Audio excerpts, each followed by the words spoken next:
Hello everyone, welcome to this IWCon talk. I'm Sammouda from IWCon team and I'm your host for this session. The IWCon talks and networking events are brought to you by Zero Point Security, Yes We Hack, Patchain, Subfund Labs, and our amazing community sponsors. And our speaker for this session is Youssef Sammouda, and he's an amazing security researcher and bug bounty hunter, as you know him, and he's going to present a talk on account hijacking featuring OAuth and JavaScript. So I hope you all enjoy this event. And during the talk, you can put your thoughts in the chat. You can engage in the polls. You can also ask your questions in the Q&A section, and Yusuf will answer them at the end. You can also blast your love using the emoji so we know that you're enjoying this session. You can also take the screenshots in the middle and share it on Twitter, tag us, tag Yusuf, and put hashtag IWCon2022. Doing this will help you win giveaways. So the more you do, the more excitement you show, the more are your chances to win. So make sure you do it. And so let's invite Yusuf. So yeah, Yusuf, the stage is yours. You can now continue.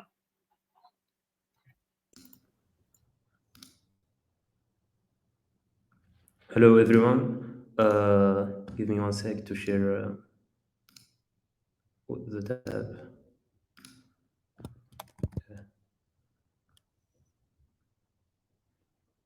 Do you all see it?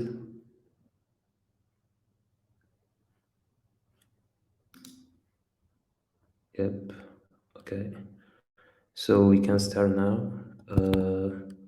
Okay, so this talk is going to be about account hijacking, featuring OAuth and JavaScript, presented by me, Youssef Sammouda. Who am I? So my name is Youssef Sammouda. I'm a cybersecurity researcher slash bug bounty hunter, aka the Facebook guy. Uh, uh, Ranked first in Meta White Hat program for the last 4 years. I've found multiple bugs, mainly about OAuth implementation or misconfiguration. Also, I tried to include some of these bugs that I found in Facebook because they have the same topic as this talk. So let's get started. So OAuth, in a nutshell, is an open standard authorization protocol or framework that provides applications the ability for secure designed access. For example, you can tell Facebook that it's okay for Pinterest.com to access your profile, email, or even post updates or to your timeline, Facebook timeline, without having to give your basically your Facebook password. Uh, Instead, you share a code that can be exchanged later with a token, access token, or you can even receive directly an access token from Facebook OAuth in this example. And with that access token, you can access Facebook API and have access to some resources. So also you can use it for authentication by following the same technique of accepting to use an application in Facebook, for example. And in this case, Facebook would be called in like an OAuth identity provider, and the website Pinterest.com is in this example would be the website would receive a code or token which he can use to verify the Facebook user, and the verification process here would be to check uh, if the Facebook user is linked to a Pinterest account.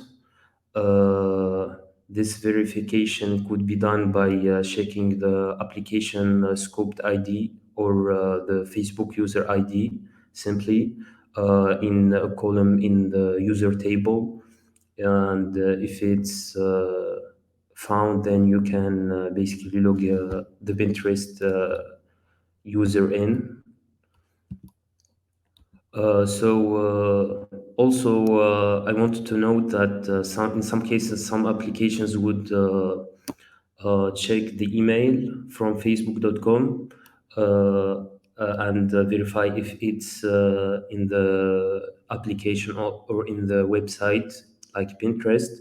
This is not recommended since Facebook is not an email provider. So in this case, like an email verification bypass in Facebook would lead to account takeovers in any website that would do the verification by email and not by app scoped ID. So the basic flow, OAuth flow would be something like this. First, the third-party website, which in this example would be Pinterest, would offer for the user to log in using Facebook or Google accounts. In case the user clicks on continue with Facebook, the website would first generate a random string to use it as state, which would prevent a login CSRF attack and also some other attacks. Then it will redirect to facebook.com OAuth endpoint, dialog/OAuth in case of Facebook, specifying the right application ID, redirect URI, response type, which is code or token, and adding the state too. In case the user accepts to use Pinterest application, a redirect is to Pinterest OAuth callback endpoint would be made with an OAuth code and the state previously mentioned as in the URL as URL parameters. The state would be verified first, and if it's valid in the server side, this would happen. We enter the code exchange step, which is basically Pinterest would make a request to the Facebook API with the application ID, its application secret key, and the code received. If all of them are valid, it would return an access token which could be used to access the Facebook API and resources. Of course, the access to resources is limited to what the application scope was while accepting to use the application in Facebook. In case of authentication, as we previously mentioned, the next step would be to verify the user app scoped ID or user Facebook ID. And if it matches any Pinterest account, they'll basically log in to that account. So first, let's mention a few attacks which would exist because of a misconfiguration while setting up the application in Facebook or Google or basically in any OAuth identity provider. Also, we'll mention some bugs that happen in the website receiving the access token or code, some bugs that could lead to the leakage of a code. Okay, so first, of course, the website that wants to use a third-party OAuth identity provider should create an application in the third-party website. Again, Facebook or Google or Apple or GitHub, for example. While creating the application, the developer of the website would have to choose the OAuth callback endpoint in the website or the redirect URI, which would receive the code, the OAuth code. Sometimes the setup of the redirect URI is not done correctly, which would enable an attacker to leak this code, then use it, for example, to log in to the victim account.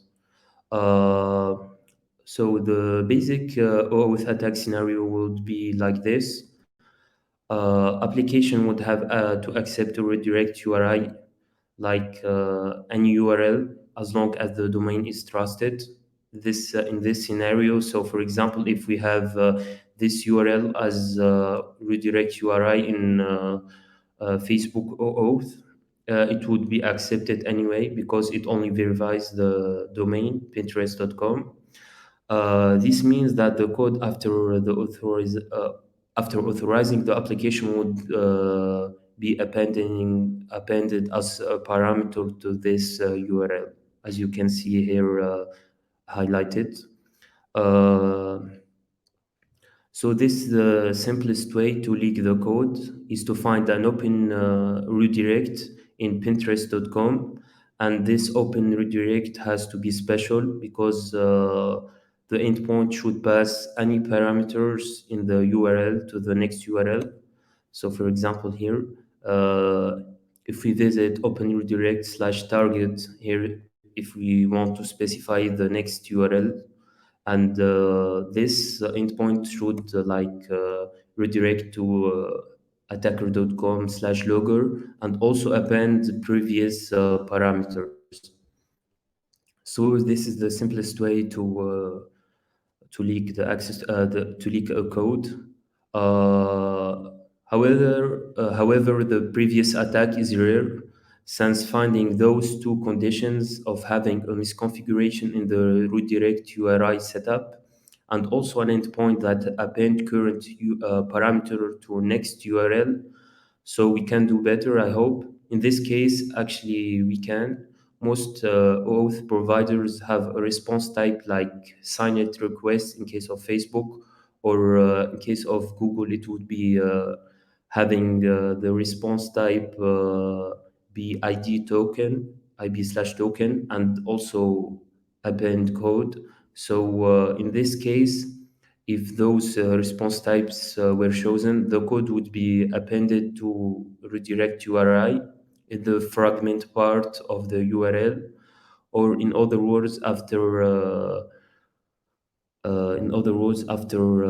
the hash part of the URL, we would have something like this.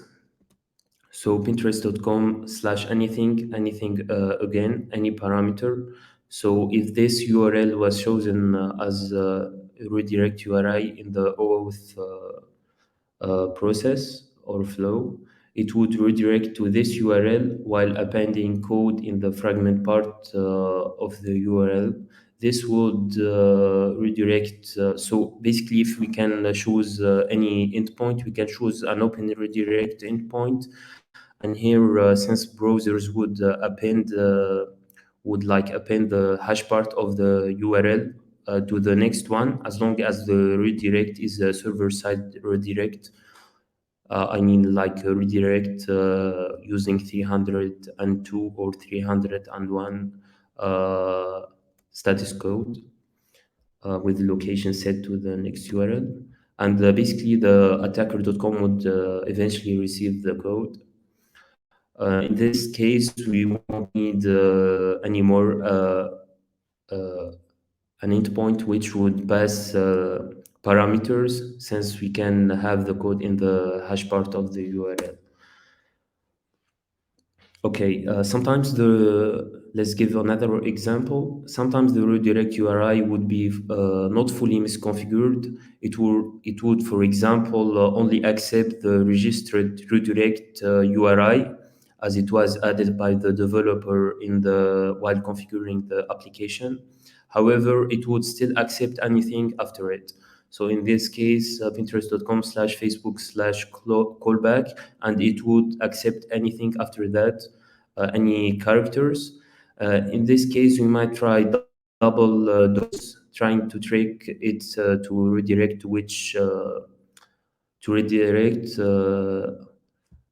that URL. Of course, the double dots would have to be double URL encoded. So the first one would be URL decoded in the server, and after that it would just the 302 redirect would contain the double dots and the slash. In this case, the browser will treat it as will try to remove the two directories, Facebook and callback, and will eventually be redirected to open redirect. And same as before, we can steal the code by linking it via the location hash in the fragment part of the URL. So this is like one of the simplest way or simplest bugs that can be found in the OAuth implementations. And this one is actually due to the provider OAuth provider not filtering double dots. Uh, if we have a situation where the double dots are filtered, uh, we can do this. Uh, those characters like represent a new line or a tab or a null character. These characters would get removed at some point by the front end or back end servers. And if the removal of these characters is done after the redirect URI check, then we can use this in our advantage to bypass the double dot filter.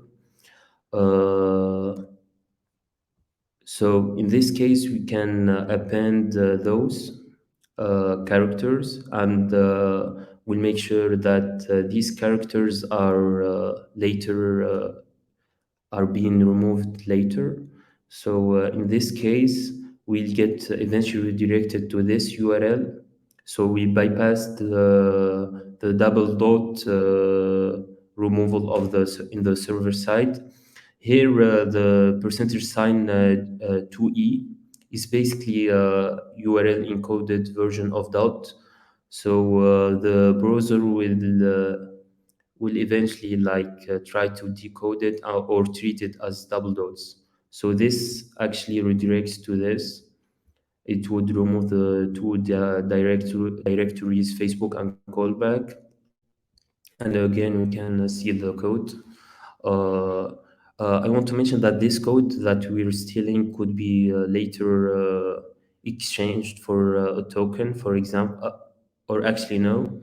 So we can use it to log in Pinterest.com. So Pinterest.com would have an endpoint that login endpoint that would accept code, Facebook code, and we can use it to access Pinterest.com. Also, this technique could, if the bags were found in, for example, Pinterest.com, we can use this technique to steal an access token. So the access token won't be useful to access the Pinterest account. However, we can have an access token with the Pinterest application scope or permissions. For example, we can access the Facebook account. I'm not sure, photos or messages, depending on the application scope. In this case, Facebook started to accept these bags. So if you find, for example, a way to leak the access token or code through due to a bug in the website receiving the code or OAuth token, you can report this to in this example Pinterest.com, and also report it to Facebook. You get paid in both by both of them. So let's talk about another situation. Sometimes the problem is not the OAuth provider, as we talked before previously, but in the website receiving the code. Some servers tend to treat the percentage sign 2f as a slash, meaning that while visiting this URL, so this is the percentage sign 2f. If we visit this URL, normally this is like Facebook / callback directory being called callbacks percentage sign to F. So this is won't be URL decoded by the browser, as we can see here. However, the URL displayed in the browser bar would be the URL, this URL with highlighted text in red. However, the server, I'm not sure, backend server would treat will try to URL decode this and uh, actually have the response to be the open redirect page. So it would URL decode it and like do path traversal here. So remove Facebook callback and it would end up as open redirect. This is a server problem. It's not like the problem of the OAuth provider, but actually we can exploit this, of course. We can have this link in this URL in the as a OAuth redirect URI. We double encode the slash to make sure that after the redirect to the website, we would get percentage sign. So this is would be included in redirect URI parameter. And for that case, we should double URL encoded. So we get this, and basically this would be shown in the browser bar URL bar. However, the server will get us the open redirect page. So basically, we get redirected to attacker.com, and again we can steal the code. Another example here. If you got like your redirect URI configuration right, sometimes the OAuth provider would still only allow parameter to be appended after the redirect. So it wouldn't allow anything after the permitted redirect URI. However, it would allow, for example, any parameters to be added. This could be combined with bad code in the receiving website. And again, we could manage to steal OAuth code. Here is an example flow of authentication. Here we visit pinterest.com slash login next equal open redirect. We click here on login with Facebook. We get redirected to Facebook OAuth with the state parameter, which act as a login CSRF preventation and also a way to save the next URL. So the state will be like, I'm not sure, like base 64 encoded of special code and for example slash the next URL. So because if the code and state and the code inside the state were correct later in the callback endpoint, it would try to redirect to the next URI, which next URI here is the open redirect. So here we get redirected to the callback endpoint with the state, as I mentioned, and the valid Facebook code. And here we get redirected to open redirect. What could be wrong here? Well, in this example, we can't leak anything as we since redirect URI is validated, and the callback URI would only redirect to open redirect. In case of valid code and state were received, well, in this case, we can have this. As I mentioned before, we can append parameters to the redirect URI. So we would include both a valid previously generated code in the attacker side, as here attacker code, and also a state that contains an encoded value of the next parameter. Also, we specify response type to be signed request in order to receive the code in the fragment part of the URL. Here, the response type signed request is only for Facebook. In case of Google, we would have like ID slash token and also code. This would redirect to this URL. Here comes the second bug. If the application doesn't verify if the state was generated for the current browsing session, it would simply verify the code, log the user in to the attacker Pinterest account, and then redirect to open redirect. But remember here, now we have in the hash part and the fragment part of the URL, we have like assigned the code, Facebook code of the victim and not of the attacker. We already included that as a parameter. So, sorry. So we'll get redirected to open redirect endpoint, and after that we can redirect to the attacker.com. Again, we managed to steal the code. I also should not note that this bug in the state is not very common. I'm talking about the bug that the state contained is not verified if it belongs to the current browsing session or if it was generated for the current browsing session or not. Um it was actually, to be honest, the state was is supposed to be unique per session.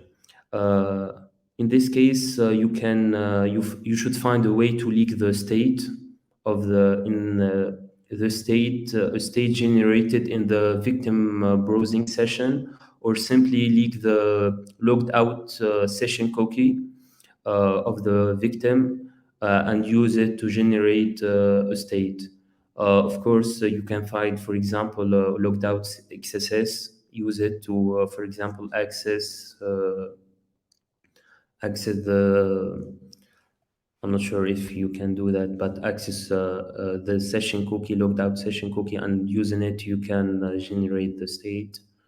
Or simply with the XSS, you can make an XHR request to get the state generated, I guess.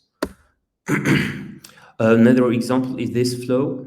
Here we notice that the next URL is saved in a cookie. I actually found this similar setup in one of the Facebook products, and I'll mention this example later. It would save the next URL in a cookie named red2.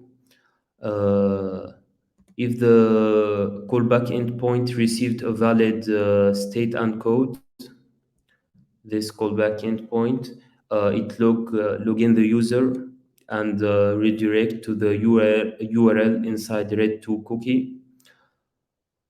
Here, what some applications would do wrong is they won't remove the cookie after the successful login and redirect. This means that the next time the callback endpoint is visited or accessed, it would again try to redirect to the URL in the cookie, always, because the cookie wasn't removed. We can abuse this to to leak the code.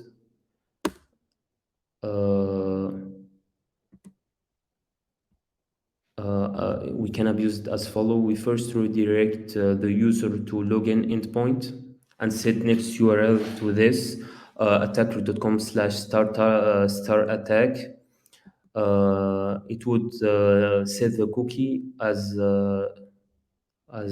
shown here. It would redirect to the callback endpoint and later would redirect to the open redirect and later to star attack. So here we're redirecting to attacker.com/star attack without leaking anything. But here these steps would ensure that the cookie was set to the redirect endpoint, to the open redirect endpoint, and also we ensure that the user is now logged in. So the next time we visit the callback endpoint, it would actually redirect to the open redirect endpoint saved in the cookie.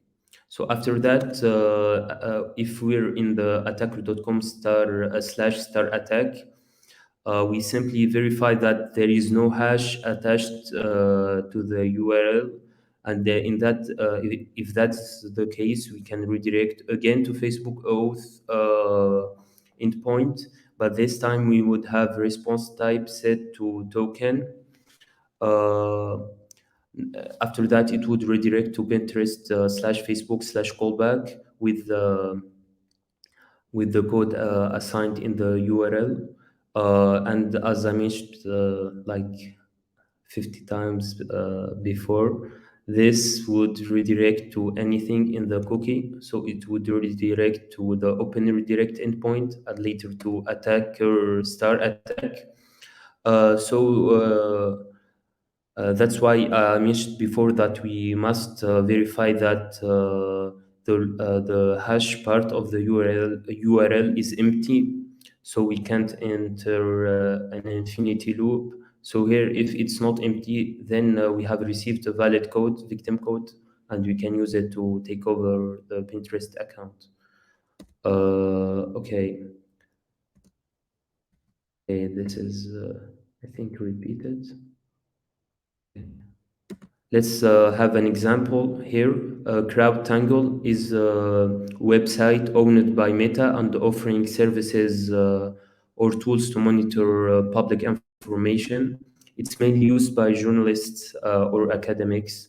This website used OAuth2 to authenticate using Facebook.com as a service provider, and the access tokens generated were actually first party access token, meaning that if we can leak them, we can access Facebook. We can access directly the Facebook account and use GraphQL endpoint to take over the Facebook account. So this one is more interesting than Pinterest.com, since we can use it to take over CrowdTangle account and take over a Facebook account. So the OAuth flow was as follow. We access this restricted page in crowdtangle.com. We get redirected to the Facebook OAuth this endpoint. This endpoint would redirect us to the Facebook OAuth endpoint with a redirect URI set to Facebook slash OAuth, and also with a valid state. After that, if we accept to use this application, or sometimes we don't have to accept since it's a first-party Facebook application, we get redirected to Facebook slash OAuth with code and state. And if this if this is the case, then we get redirected back to a restricted page.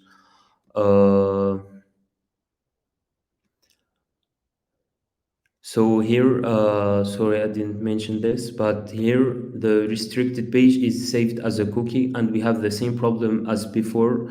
The cookie is not removed after we're in step 5.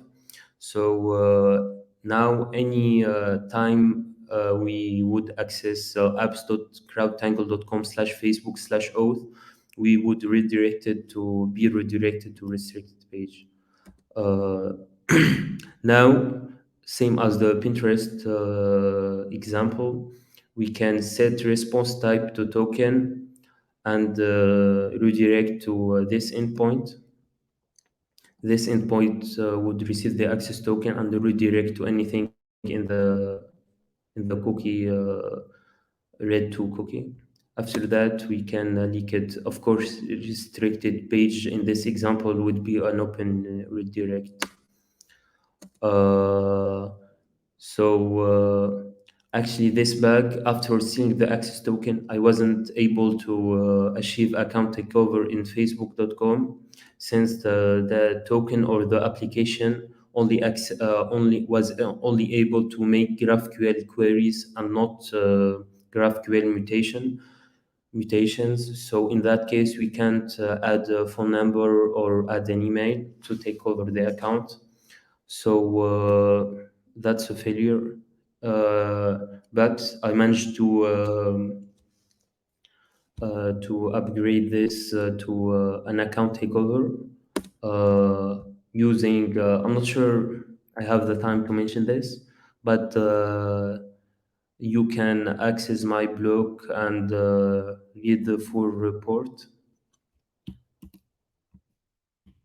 So basically, I was able to bypass CSRF protection in the in the device login, and after that, I removed this force confirmation and was able to get another access token. But this time, this access token was generated for another application, first-party application, and this application allowed me to make GraphQL mutations, and I was able to add a phone number to the account or an email and use it to take over the account. This I'll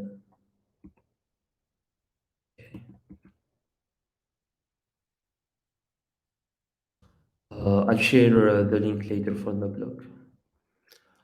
This was rewarded $28,800. So this can showcase uh, how important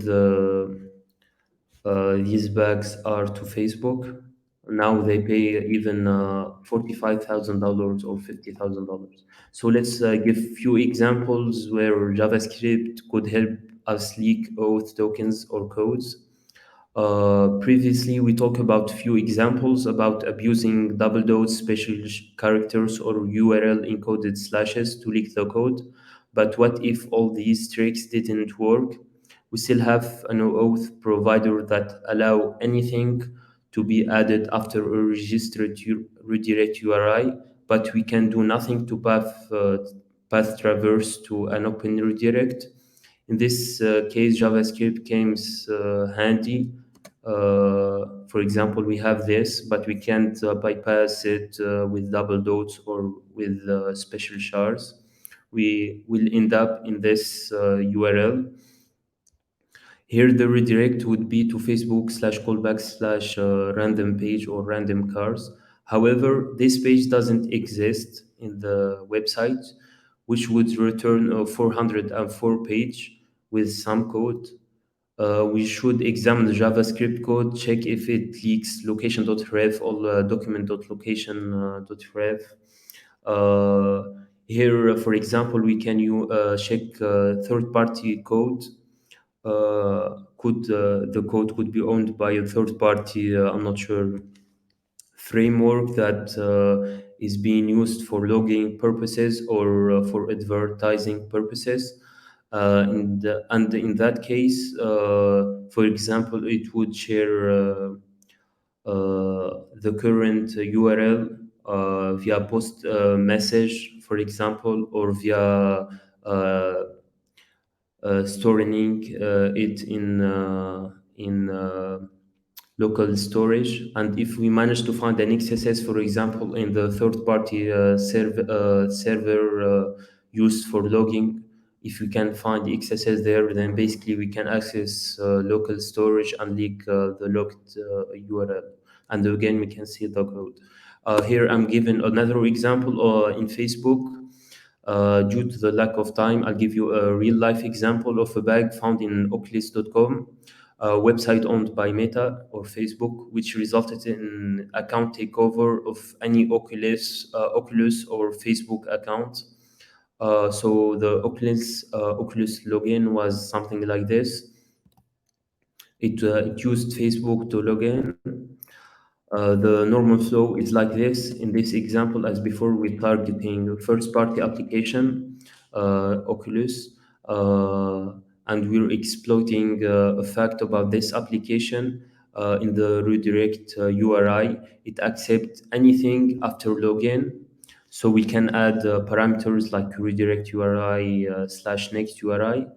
Uh, this OAuth from the OAuth endpoint, we would get redirected to this URL with code appended and state appended to.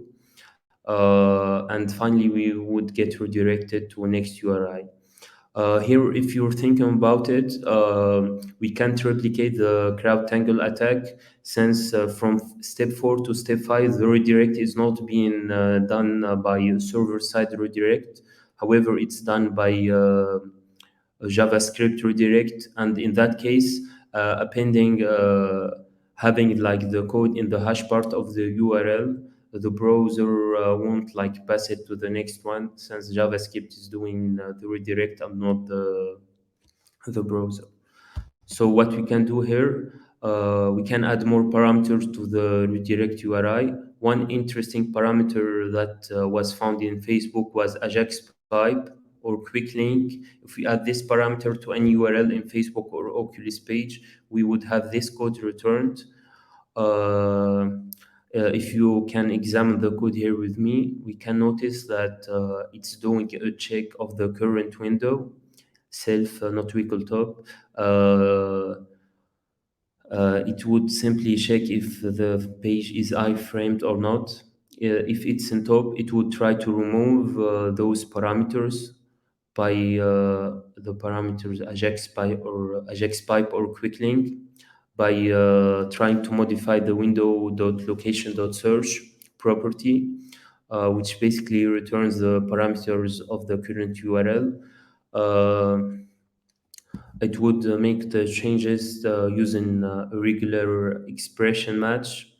What's interesting here is that the regular expression used to match the parameter uh, that would be removed. The /b anchor would look for no alphanumeric characters before or after the strings it's looking for. Here it's looking for quick link or Ajax pipe or Ajax pipe token. However, this regular expression didn't restricts the removal of these matches only. So this won't restrict if these strings were found as parameters, but it would also match them if they were as values of inside other inside other parameters. So it won't restrict this as a parameter name, but also it could be a parameter value.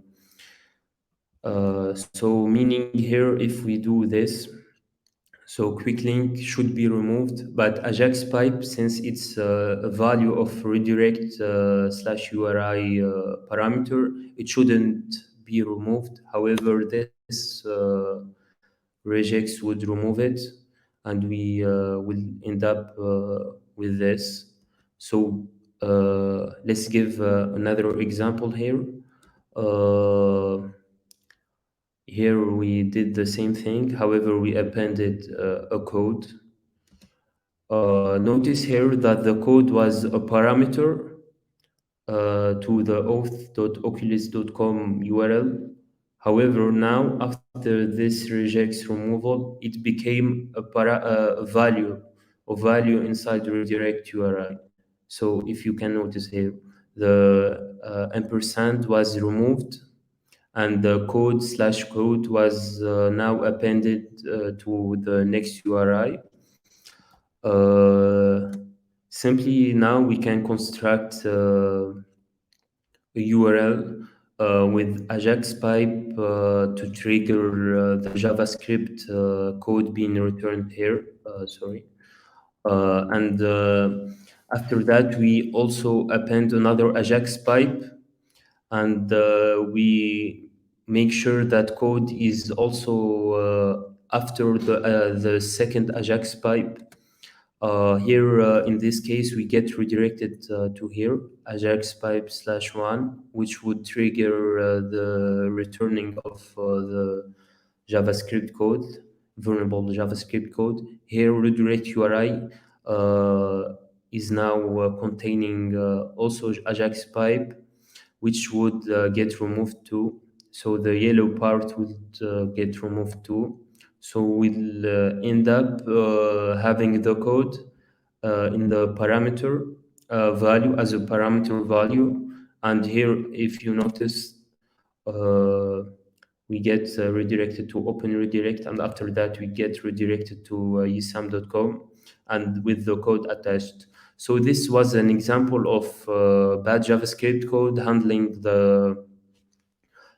for example, the location.ref or location, the current document location, changing it or reading it. Uh, and in this case, it was changing the current URL, which end up being useful to leak the code. For example, in this example, it wasn't possible to do it with any OAuth redirect bags, but here JavaScript helps.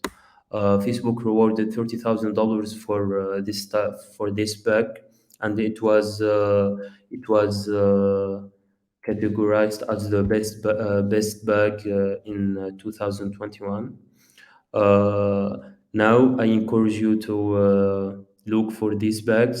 Hopefully, all of these examples were useful, and I encourage you to hunt in to collect as much as possible websites in, for example, HackerOne or Background, and among those websites, check the ones that have external OAuth, use external OAuth providers like Facebook, Google, or Apple, or even GitHub or GitLab, and test them against all of these test cases. So now I would be more than happy to answer any questions.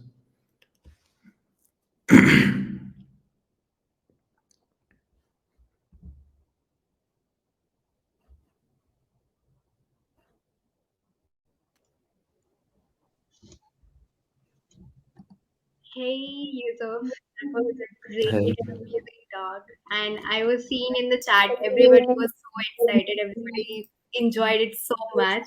So thank you so much for such an energetic talk for you. And now we have some questions. So I will take them on the screen one by one. So Okay. first question is, do you read RFCs for discovering these type of attack vectors? Yes, sure. I read a lot of RFCs. I read a lot of spec. Uh, uh, I would read them to find if, for example, a certain website did the exact thing recommended by the RFC. So if it didn't, then I would have a hint that something bad could happen. Uh, but sometimes, like strictly following RFCs could also end up having bugs. So, but RFCs help a lot in simple, like to discover bugs. Yeah. Awesome. All right. I'll take the second question.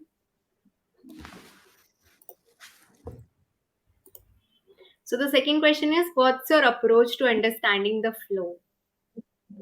Okay, so if you mean the OAuth flow, it's actually simple. First of all, you can read about the OAuth spec and the OpenID spec. Is they are very similar.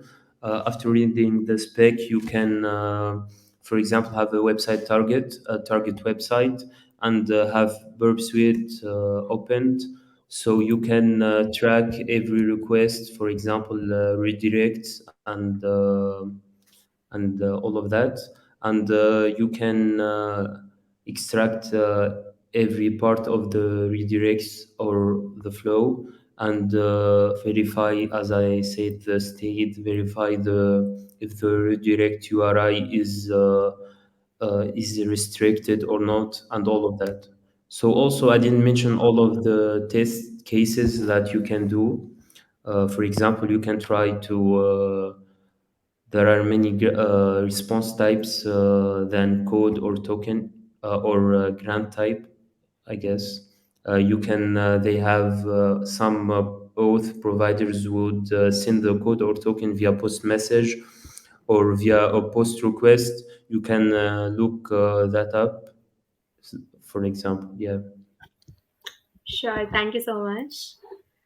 Um, Next question is, hi Yusuf, please provide. Okay, can you provide a slide link so we can share with everyone after the Yeah, conference? yeah, sure, sure. Yeah, you can Yeah. mail us and we will share with everyone. Okay, no problem. and I would share them on Twitter. Yeah, yeah, sure. Next question is, what's your unique advice and tip tricks for bug hunters and also to get P1 bugs? Yeah, so unique advice. I'm not sure. I would advise everyone to focus on like diving deep, learning about a certain technology. For example, if you're trying to target OAuth flows, you have to read about OAuth, read the spec, read other researchers' work. Uh, you have to spend some time learning, and after that you can do bug bounty hunting. So the I guess the best advice is to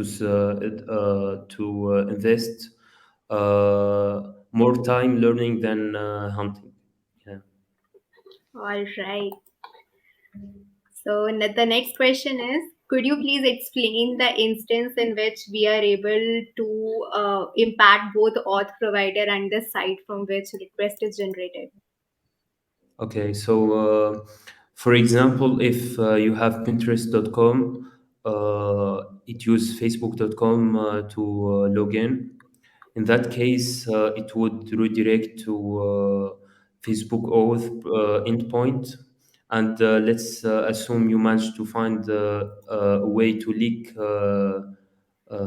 from the callback endpoint in Pinterest.com. You managed to leak anything in the hash part, in the fragment part of the URL. In that case, you can make two requests. The first request would be, or even one, in case of Facebook, you can include both. So you can set response type equal token and slash code. So in the fragment part of the URL, you will receive the token and the code. You can use the code to log into Pinterest.com. So now you have an account takeover in Pinterest.com, account takeover of accounts linked to a Facebook account. And also you have an access token. That access token you can directly use with face in to access Facebook API. And basically you can access the Facebook profile, for example, messages, photos, anything what in the scope of the Pinterest application. If the application is very famous, like Pinterest, you can report the access token leakage to Facebook bug bounty program, and you can report the code leakage in Pinterest.com as an account takeover. So you have two bags here. All good. Thank you so much. This next question is, I think for bug hunting, the main thing is understanding all the functionality and knowing how they work. So how we will do these things, how we understand the web. Yeah, you What's have your to take? understand the. Okay, so you have to approach. Understanding the web would be through learning. So my main advice to anyone uh, anyone who likes bug bounty hunting is to first get way of bug bounty hunting. So you have to invest time learning, like have the experience, do a lot of stuff. Then when you achieve a certain level, you can come back to bug bounty hunting. It helps like learning through bug bounty hunting, but if you don't have the basic knowledge to approach a target, then it would be like frustrating while not finding any bags, and you'll spend time like complaining about not finding bags instead of spending time learning and after that finding bags. All right. Thank you so much. Can you take one more question? Yeah. So the next question is, how is user authentication handled when using OAuth? Okay, so there are, I mentioned a simple flow. There are many flows, but the basic one, as I explained, I guess before, would be to first get a code from the OAuth service provider. Uh, Also, I would like to mention that OAuth was built to be as not for authentication but for authorization, but they managed to have it also work as an authentication protocol. And in that case, it would be OpenID Connect, but we can refer to it as OAuth. So in this case, we would request a code from identity provider like Facebook. We receive the code in the server side. We use the code to get an access token for that particular user, and the authentication part is this. So we can verify if the using the token we can access the identity provider API, for example, Facebook, and we would access the user ID field. It would be a unique field for each Facebook user. If we have that field, we can compare it with a field, for example, in or a column in the user's table. So if, for example, we're trying to authenticate with Facebook, of course, we have to be signed up to Pinterest.com in this example with Facebook, or we have the Facebook account linked to Pinterest.com. So the linkage or the sign up with Facebook would be basically to have Facebook user ID registered in Pinterest.com. So basically, after getting the token and verifying the Facebook user ID, we compare it in the back in the server side with whatever we have in the database or the users table. And if we found something, we can directly authenticate that user, have that Facebook user ID. All right. Thank you so much, Yusuf, for answering all the questions and for this amazing talk. And Anamsha will take it ahead now. Thanks for having me.